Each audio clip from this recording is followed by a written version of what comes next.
Roger, du siehst, ich habe extra grün angezogen. Ne? Das ist Rasensaison, ja, geht los. Völlig. Hier liegt rein zufällig ein Schläger. Ich habe mich mega gewundert. Ich habe gesagt, boah, dieses Schwarz-Weiße, das ist aber ungewöhnlich. Eigentlich für dich habe ich jetzt, wir kennen uns ja schon ein paar Jährchen, glaube ich. Ne? Wie kam es dazu? Und du bist ja wirklich auch involviert. Ich lese hier Co-designed with Roger Federer.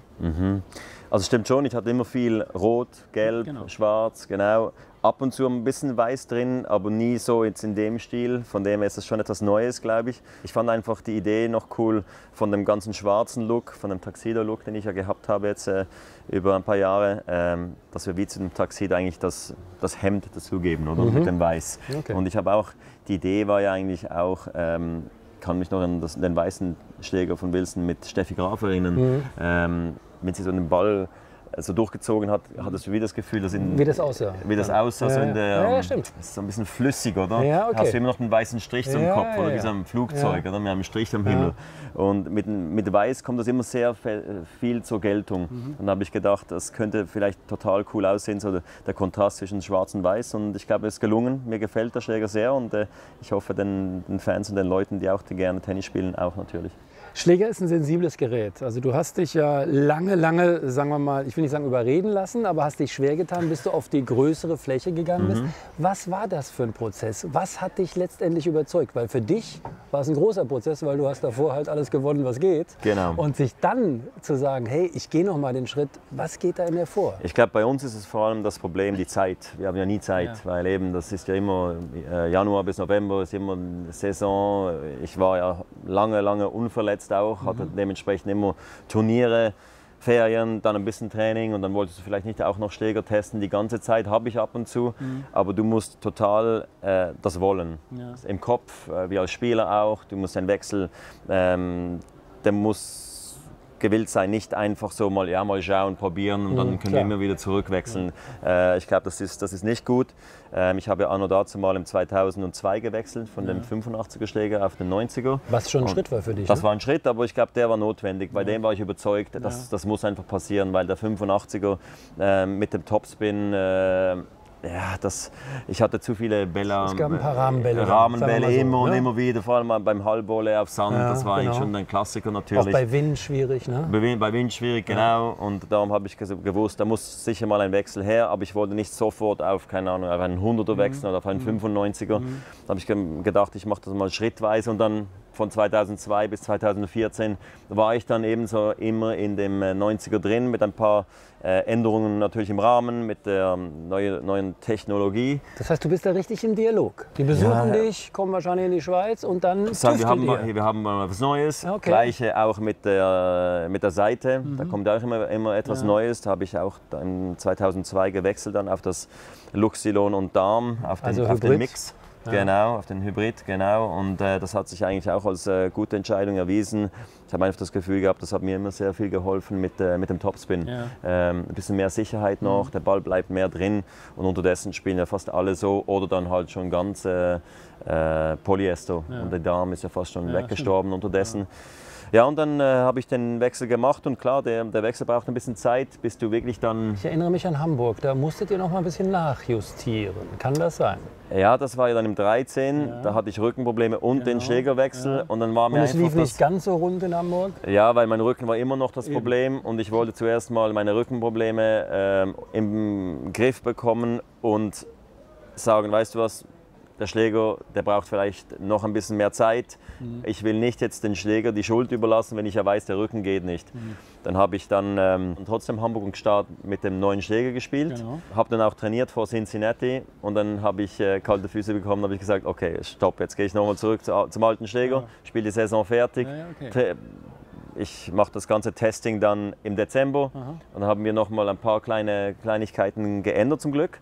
Und somit noch einen besseren Schläger bekommen, dann fürs 14. Und dann habe ich eigentlich angefangen, richtig gut zu spielen und auch völlig viel aggressiver zu spielen. Das hat wunderbar geklappt eigentlich. Seite hast du schon erzählt. Wir zeigen das mal ganz kurz. Also wir haben hier längs, das ist Natur, früher haben wir gesagt Darm. Ne? Genau. Und das ist im Prinzip die Kurzzeit. Aber das Interessante beim Roger ist, er hat hier diese kleinen Plastikteilchen. Übrigens nicht wundern, warum so weit oben. Der Sweet Spot beim Schläger ist nicht in der Mitte, der ist ein bisschen weiter hier. Ich habe das so noch nicht bei einem anderen Spieler gesehen. Ich weiß, du spielst das schon viele, viele Jahre. Warum machst du das? Ist das nur für den Spin? Früher haben wir es gemacht, haben wir eben schon gesagt, weil wir die Seiten schonen wollten, als wir nicht so viel Kohle hatten. Also ich nicht, aber du. Warum machst du das heute noch? Also bei mir war das ja am Anfang auch eben da die Stringelings, Elastocross, String Sabers, genau. Ja. Die gab es bei uns früher auch und die musste man unbedingt reintun, wenn man mit eben der Darmseite gespielt hat, weil sonst war das manchmal nach 15, 20, 25 Minuten war da fertig. Genau. Ja. Und dann war das eben auch sehr teuer, die Darmbespannung, ist ja viel teurer als die Polyester. Ja, und dann bin ich irgendwie da reingekommen, dass ich das immer wieder schon von Anfang an reingetan habe, weil wir haben eigentlich auch gedacht dazu mal, dass es vielleicht einfach mehr Spin noch geben könnte, weil es ja eckig, und du hast jede zweite Seite interessanterweise. Ja, weil du willst ja nicht jede, weil sonst wird es so ein bisschen gummig mit der Zeit auch. Und dann haben wir das so hinbekommen. Und dann hier haben wir noch die Korken, die hat ja auch Samples und Filipussis, die haben ja das auch alles gehabt. Ja, können wir auch mal zeigen. Genau, das war ja eigentlich, um die Darmbespannung zu schützen, dass sie nicht platzt eigentlich, wenn man sehr, sehr hart bespannt hat. Das ist mehr so fast eigentlich so ein bisschen Nostalgie hier bei dem Korken und auch bei den eben Elastocross. Und ich finde es einfach noch witzig, dass ich das immer noch habe von dazu mal. Und das mit dem Dämpfer, den hatte ich auch früher mal. Dann habe ich da mal, glaube ich, verloren.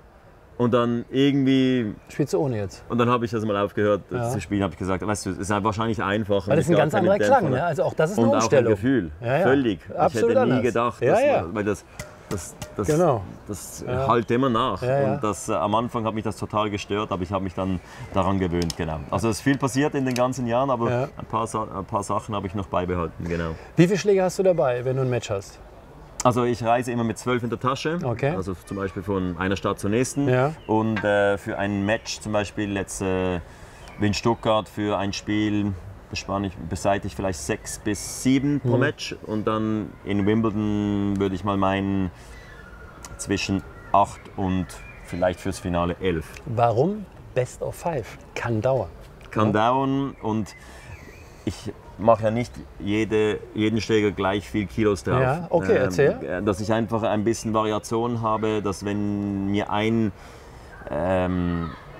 bestimmte Stärke oder vom Gewicht her von der Seite nicht gefällt, dann kann ich immer noch wechseln. Das heißt, wenn du zum Beispiel, es ist heißer als du gedacht hast, du spielst in der Halle, es ist heißer, dann sagst du, ein halbes Kilo mehr wäre ganz gut. Oder irgendwie fühle ich mich nicht so gut, ich will mehr durchziehen können, dann gehe ich zum härteren bespannten Schläger, genau.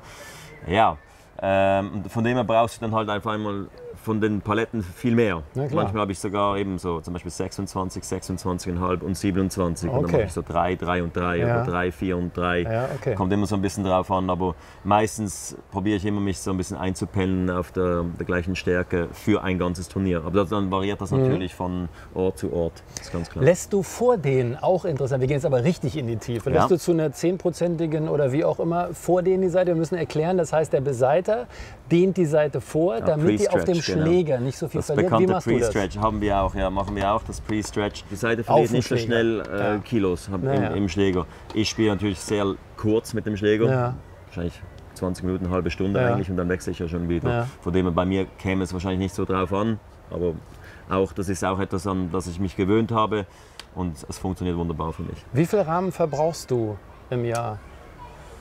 Hast du mir mal erzählt, 70, 80? Ja, vielleicht 60, 70. Ja, genau. So Rasensaison, Sandplatzsaison, früher noch. Hoffentlich nächstes Jahr wieder. Und dann verschiedene auf Hartplatz, genau, so 5x12 vielleicht, genau. Früher sind mehr Schläger kaputt gegangen, ne? Bei dir? Ja, heute gehen sie nicht mehr kaputt. Genau, heute wechsle ich, weil ich wechseln muss, genau. Und warum immer die ganzen Wechsel ist eben, dass der Rahmen nicht verbraucht wird. Weil desto länger du mit einem Schläger spielst, desto mehr da kommt ja so ein Flex rein, oder? Und dann, wenn du auf einen neuen wechselst, hat er dann ein ganz anderes Gefühl wieder. Härte, Darum immer ab und zu wieder einen neuen Schläger kaufen, bitte. Weil viele Leute haben ja vor 8 Jahren ihren letzten Schläger gekauft. Aber ich glaube schon, dass es sich immer wieder mal lohnt, einen neuen zu bekommen, weil eben der Rahmen ist dann nicht so innerlich kaputt, sage ich mal. Und darum, wir halt Profispieler, wir lassen nichts dem Zufall übrig, weil jedes Match könnte ja einen Ausschlag machen auf wie die Saison verlaufen könnte, Geschichte schreiben, keine Ahnung was. Und darum probiert man alles richtig zu machen und eben mit einem guten Partner wie Wilson, die mir dann eben das Material auch zur Verfügung stellen, habe ich natürlich viel Glück. Pete Sampras, der zufälligerweise auch bei dieser Firma unter Vertrag war, der hat sich früher immer gesträubt, eben eine andere Lackierung drauf zu machen, weil er gesagt hat, das ist eine andere Steifigkeit, alles ist anders. Wie sensibel bist du da? Wie sehr muss man das austesten? Weil das ist ja für Normalsterbliche undenkbar. Das ist ja so eine Farbe. Was macht denn das? Genau, also ich bin weniger sensibel als Pete, weil Sampras, der war einfach... Der war schon extrem. Ja, das war ja mit den Schuhen alles gleich, Griffband, Schläger, das muss ja alles fast schon als Essen oder unterdessen. Weißt du, was der im Zimmer gemacht hat? Der wollte nicht, in Amerika haben doch diesen hohen Flocati-Teppich, das hat er komplett ausgelegt mit Handtüchern. Und damit die Standby-Leuchte im Fernsehen nicht an war, hat er da noch was vorgeklebt, weil er es nicht konnte, wenn eine kleine Lampe an war. Ja, eben, also das passt dazu, was du so bin ich nicht, oder? Aber ich glaube jetzt eben zurück zur Kosmetik. Wir haben ja bei diesem Schläger jetzt den Elastic Paint reingebracht und der spielt sich ganz ein wenig anders. Aber weil ich eben genügend Zeit hatte oder so viel Zeit hatte, habe ich mir gesagt, an das gewöhne ich mich dann schon. Und ich hatte auch dazu mal auch ein bisschen das Gefühl gehabt, dass eben die Lackierung hier, die Shiny One, dass diese eigentlich sich ein bisschen anders spielt als die matte noch. Und ich habe immer früher matt gespielt und Wilson wollte immer gerne, dass ich ein bisschen mehr eben diese Shiny Material spiele. Aber unterdessen kombiniere ich auch mit dem Elastic Paint. Und ich glaube, das ist auch ein bisschen eine Kopfsache. Aber es stimmt schon, ein kleiner Unterschied spürt man halt eben schon. Aber ich glaube, nach ein paar Turnieren, nach vielen Stunden auf dem Trainingsplatz gewöhnt man sich an alles.